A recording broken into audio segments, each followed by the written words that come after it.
تقدیر اس عمل کو کہتے ہیں جو مستقبل میں آپ کرنے والے ہیں۔ اس کو اللہ تبارک تعالیٰ نے آپ کی پیدائش سے قبل لکھ دیا ہے۔ یہ بات غلط ہے کہ انسان ہر عمل اللہ تبارک تعالیٰ کی مرضی سے کرتا ہے، بلکہ رسول اکرم صلی اللہ علیہ وسلم فرماتے ہیں کہ انسان نیک عمل اللہ تبارک تعالیٰ کی مرضی سے کرتا ہے اور بد عمل شیطان کی مرضی سے کرتا ہے۔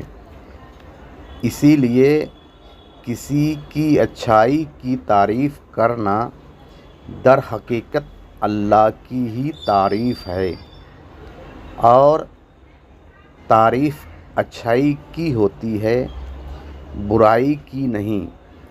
اسی لیے کہا جاتا ہے الحمدللہ، یعنی سب تعریف اللہ ہی کے لیے ہے۔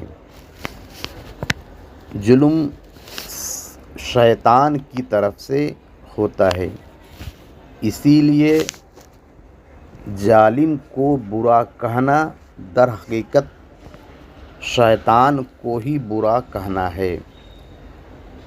ظالم سے محبت کرنا شیطان سے محبت ہے۔ انسان کے دل میں اللہ تبارک تعالیٰ اور شیطان دونوں کی محبت ایک ساتھ نہیں رہ سکتی۔